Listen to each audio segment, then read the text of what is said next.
Now we can switch to English. All right. Yeah.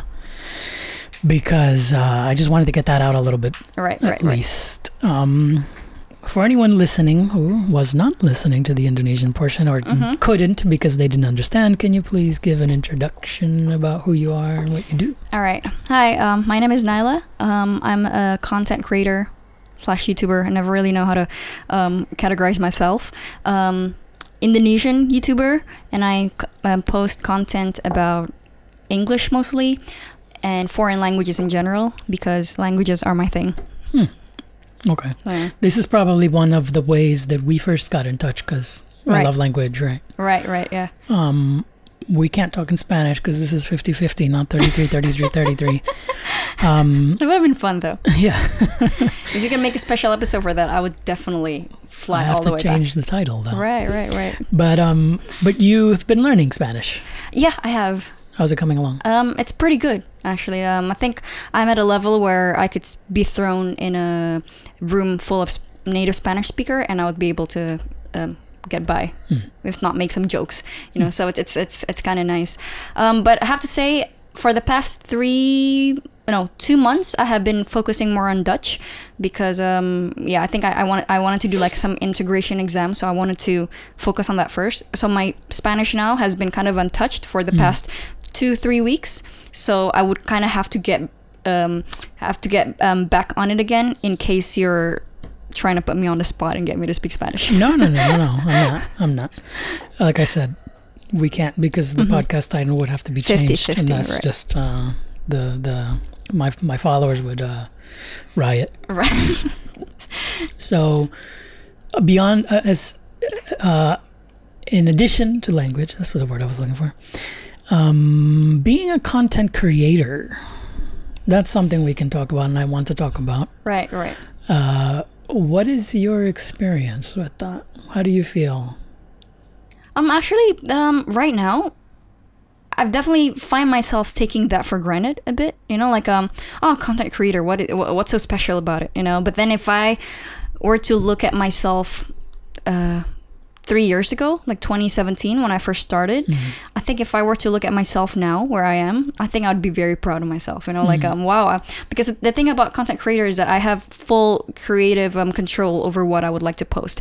I would say not full, because I feel like it's also kind of controlled by the market as well, by the demand, right? Like what do the followers want?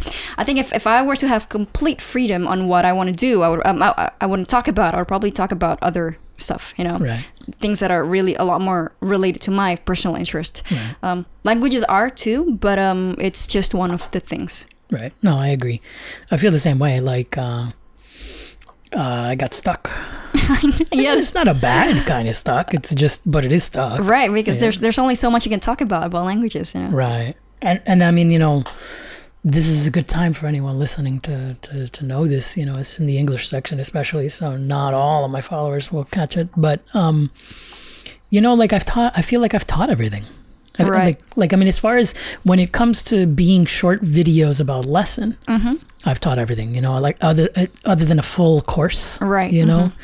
I feel like I've done everything. And like the questions that I get from followers. Every time, like very rare that I get a new one. Right, I'm it's like, quite repetitive. This. Right. Yeah, so it makes me feel a little what's the word? Like unsure what to do next. Right, right. Like it makes me want to start. That's why I started the podcast. Right. Right. And at least because it's 50-50, right? Half Indonesian, half English. Then like it has that idea of, people can learn or use the English portion to practice their English. So at least it's still somewhat connected to what I do, the main thing I do, right? But it's this slow journey of finding a way to evolve. Right. I totally relate to that as well, because I think also for the past 1 year I've been going on full time since 2019. I think I actually upload consistently. At least probably I miss like 1 or 2 weeks, so I could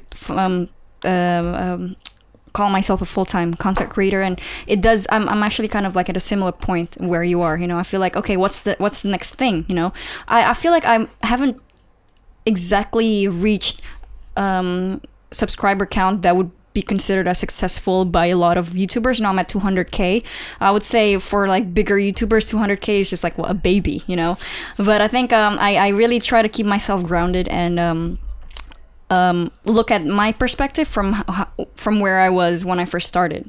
So it's nice to it's nice to look at myself now from the 23-year-old Naila and be happy where I am now. And I feel like if I were to look at myself that way, I would feel like, no, you know what? Be grateful for what you have, you know, like stick to this and don't take it for granted. Yeah. That's a good point. Yeah. That doesn't necessarily mean that you should stop growing. Exactly. For sure. Yeah. I think it's also kind of an art to find balance between. The chicken agrees. Nice chicken. Yeah. Yeah. The rooster agrees. So I feel like you're giving me mixed messages here. Should I be grateful or should I keep trying to, grow? What's going on with you? You don't have to make a choice. I feel like you could do both. You can be grateful. You give me contradicting advice here. What's going on? You want to have like an extreme advice on what to do for. I'm just teasing. Sorry, I'm a little distracted by the rooster. Yes, it's okay. So are the people listening. But no, I get what you're saying because yeah, like you're right. I do need to remain grateful, and I think I am and always have been. Like I mean, what my Instagram is over 1 million, YouTube whatever 500. It's cool too, but I mean like that's. A million is pretty awesome, right? And especially now that Instagram is changing so much and it's kind of not as easy as it was before to get up to high numbers. So it's and I have the blue check, right? It's really cool. Right, it's cool. That's really cool. But that doesn't mean that I can't keep trying to evolve, right? Of course, right? Yeah. The engagement is not the same as it used to be, right? Like the reach and the engagement, like it is on TikTok right now. Right, TikTok is pretty huge. You're also on TikTok. I am. Are you active in there? I haven't been that active in the past month or month and a half. Okay. But I had been for most of this year. Okay. But yeah, like I mean, you're right, and it's good to hear, and I should keep it in mind. Be grateful, and I will be. But yeah, that doesn't mean that we can't try to grow. For sure. I'm not gonna play the holier than thou role here. It's like you have to be grateful, Dennis. You know, you have a lot of things that a lot of people can only wish for. But no, I totally get that disclaimer out. I totally understand that, you know, you're at a point where you're so bored with the content that you post out, because I'm kind of at that stage as well right now. You know, it's like, oh man, well, what's the next thing? You know, I definitely want to talk a lot more about, let's say, life, self-development. What else do I like? Relationships. I'm very much into relationship talk.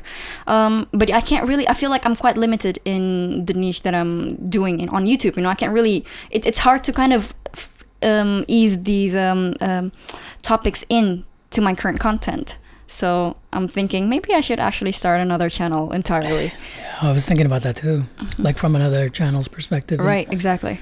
So it's like a completely different side of me as well, you know, because I'm kind of different in Bahasa and Indonesian. In Bahasa and English. Right. Right. Yeah, it would be like a different branding, right? Exactly, yeah. But no, like I like the way you said it, where you were talking about you needed to be have gratitude. Because I think one of the best ways to give advice is through your own perspective, you know? Right. Yeah. And it worked. Like I got the message. You were telling yourself you need to be more grateful, or that you need to remain grateful. But I took it as like, oh, she's saying that to herself, and I agree, and I should be too. Right. You know, so yeah, no, I didn't. I mean, that's why I made a joke about it earlier. Like, what are you trying to tell me with your advice? Like, it wasn't actually advice. It was, I mean, you see, I feel like a lot of people these days kind of have the wrong impression that you tend to give a lot of advice to people, even though people just don't want advice, you know, like a lot of times people just need to be listened or just to hear a different perspective. Let's say, you know, if let's say you come to me saying, oh, I'm so bored with my YouTube content and all that, you know, I'm not gonna say Dennis, you should be careful. You should be grateful, or you should do this. You should do that, because then it's kind of like it's kind of putting myself at a place of authority, and I don't always feel comfortable with that. So I think, in my perspective, it's a lot better to, if I were in that position, I think I would do this and that. Yeah, I don't think unsolicited advice is very effective. No. It could be that I come to you and I say, hey, give me some advice, then that's different. Right. Yeah. Because then you're explicitly asking for advice. Then so that's solicited advice then. Exactly. Yeah. And not that I have to take it either. Exactly. But then there's that term asshole. Assholes, right? Have you heard that before? Yes, I have actually. I haven't heard that term in ages. Yeah, people who constantly ask for advice, but never take it. Right.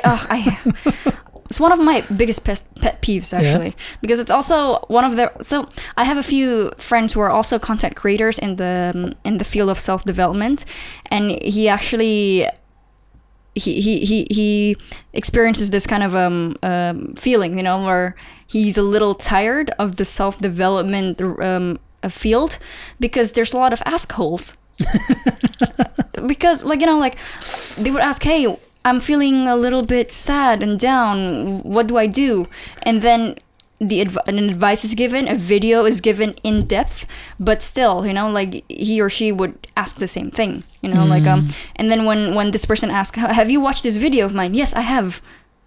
Then why are you not doing it? It's also the same with my my YouTube as well. There's a lot of people saying advice. The most common one is, hey, I understand English. I can read English subtitles and all that, but I just can't speak.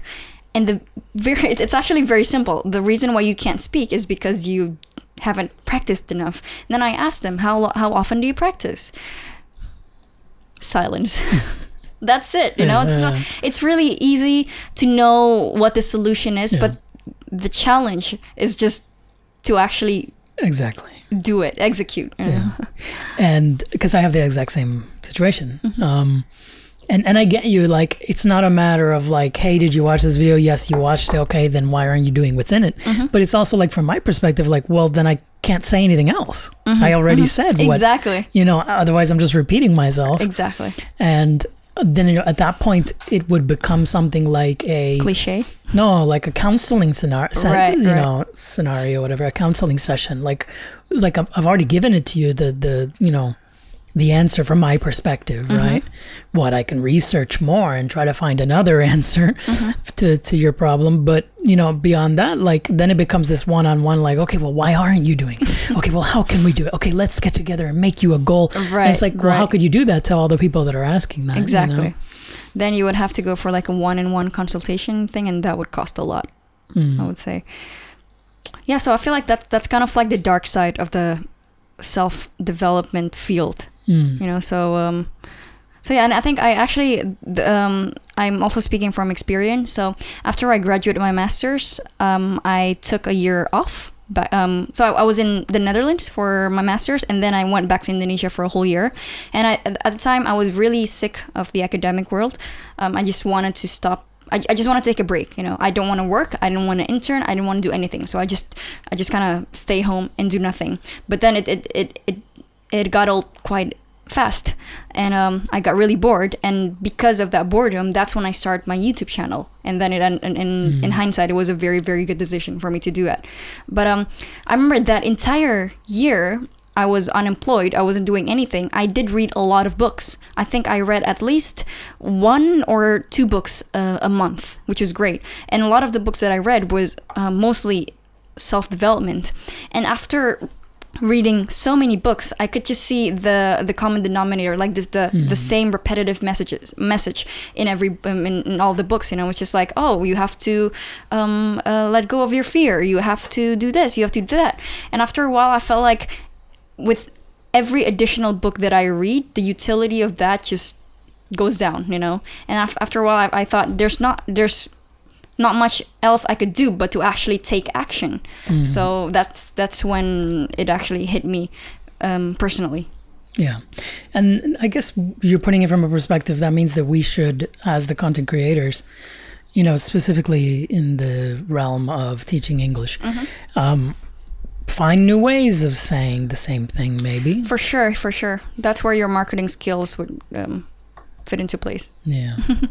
Yeah, because after a while, if I keep saying, oh, you have to practice by yourself, this and that, I do feel that after a while it becomes a cliche, you know. So yeah. Yeah, but I mean, you know, there's also the new follower perspective, you know, maybe they didn't see the old video. For sure, yeah. But yeah, some new way, maybe saying it another way. So that's why I think the new follower what you call that again? The new follower perspective. Yeah, the new follower perspective. I saw one of this an American YouTuber that was so honest in his videos. Oh, here we are again, where I just talk about the same thing like I did last year. I just add 2020 in the title, and then it's and then problem solved.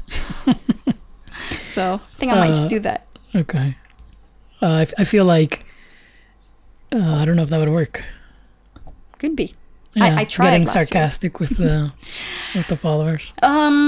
Right. Nah. I could be. No. I know what. I could be sarcastic. I think I could. I'm quite sarcastic in real life, but I think I also have a different persona in my YouTube channel. Right. You know. Yeah. So I think I kind of put on a bit of a I don't know, like a character where I'm just a calm person, but I am so not. I'm so not. Same like you as well. Yeah. You're like this silly, funny guy on your Indonesian YouTube channel, but in real life. My podcast is starting to show more of the real me. Yeah. Especially this, where you started talking about politically correct stuff, where I specifically told you not to at the beginning. Yes. I'm just kidding. I didn't tell you that. Well, actually, I didn't tell you that. I'm teasing. I remember like halfway through the conversation, it's like, why are we talking politics again? Yeah. Well, no. What did I say? Let's not talk about COVID Corona or the election. Right. But I didn't say anything about political correctness. Right. Okay, Yeah, so I'm just messing with you right now. So yeah. But yeah, then it comes down more. Speaking of that, because you mentioned earlier about your studies and in the Indonesian section, we talked about economics a little bit. So that was your major in both undergrad and and thank you. Right, yeah. But I'm undergraduate. I did a double degree, so it was like a half my major. Oh, okay. Yeah, so yeah. Yeah, I decided that the reason why I took my master's was because my parents kind of told me to. And I thought, and my dad told me, okay, once you get your master's, you could do whatever you want. And then I took that as a challenge. Okay, let's go to this university in the Netherlands then, where it's just 1 year. It's a 1 year program, and I didn't need all those tests, you know, like the GMAT and GRE and all that to enter in. Plus, I also got a scholarship, so economically, it just made a lot of sense because, you know, you're quite familiar in how expensive the colleges are in the US, right? So I went to the Netherlands, and I took economics because it was a one year program, just because of that.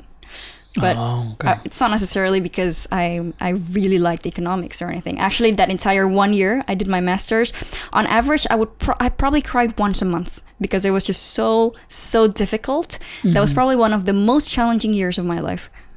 Oh. Yeah. So you're not really interested in economics? Now I actually am. Oh. Now that I'm out of it, I would like to learn more about it. But when at the time, I really almost hated it, you know, because economics is a lot of math, right? And I once had to take this class, econometrics, and I think when I was studying in the library for literally 12 hours, from like 9 a.m. till 9 p.m. at the library, I literally cried. I sobbed a little bit because I was just so nervous to do the exam the next day. So like your studying was all wet. Yes. Little teardrops. Exactly. Yeah, it was dramatic.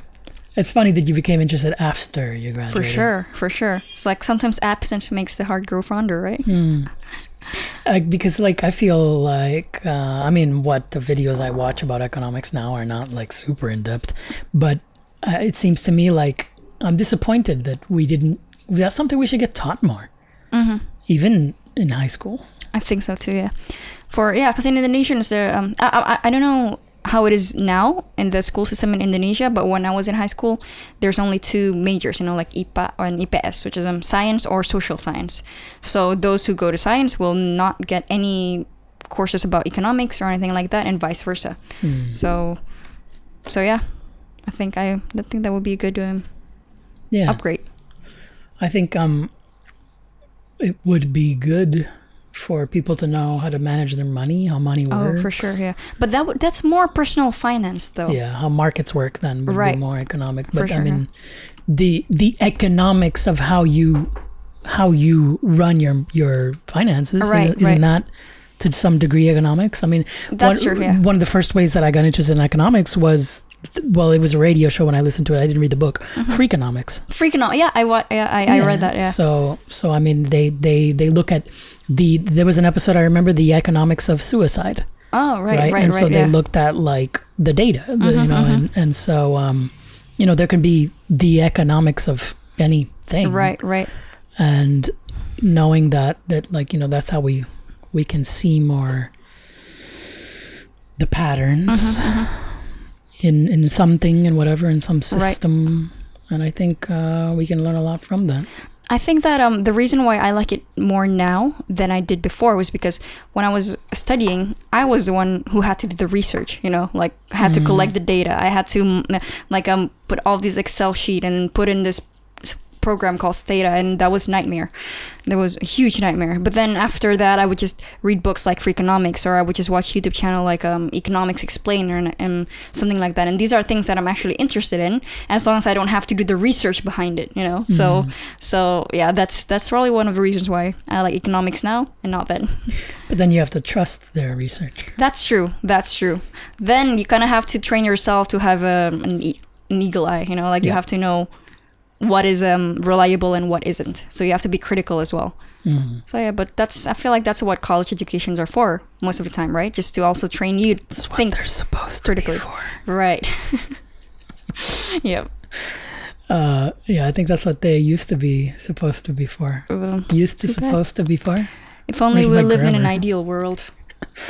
Yeah. But no, I've been listening to Thomas Sowell talk sometimes, some podcasts. Not familiar with him.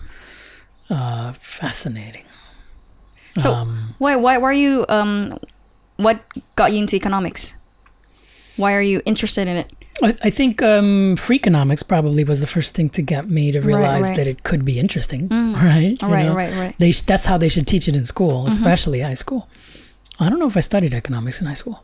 I don't think so. But, that's how they should teach it anyway. And especially the younger the person, the more interesting. Right. Like that book that I think it was a radio show when I listened to it.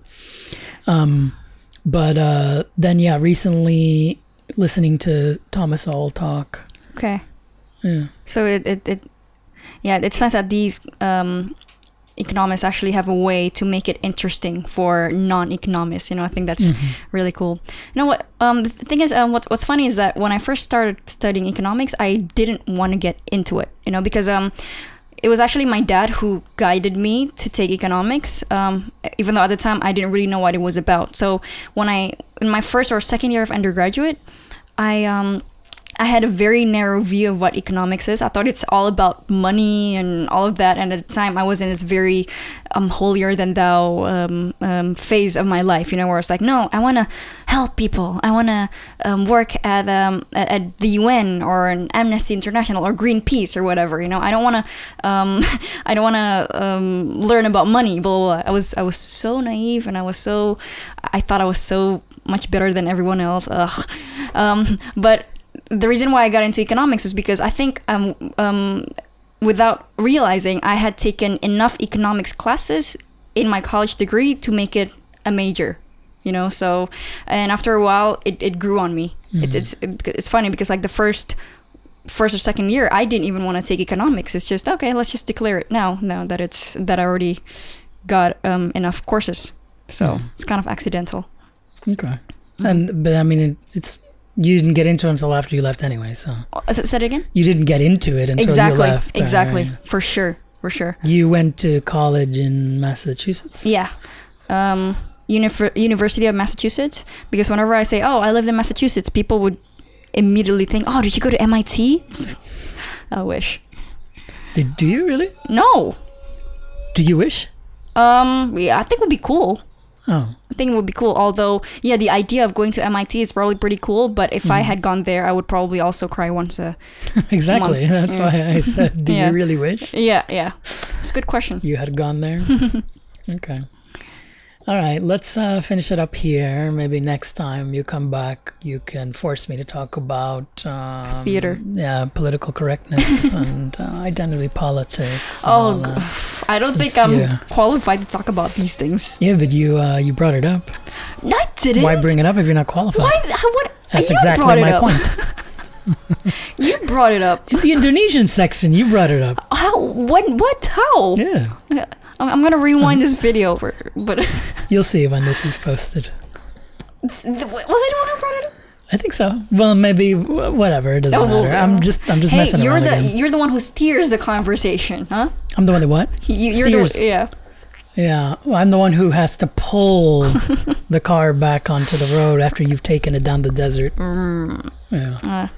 Well, deserts are some deserts are very beautiful, so it's Not really a nothing desert wrong. person myself. No. No.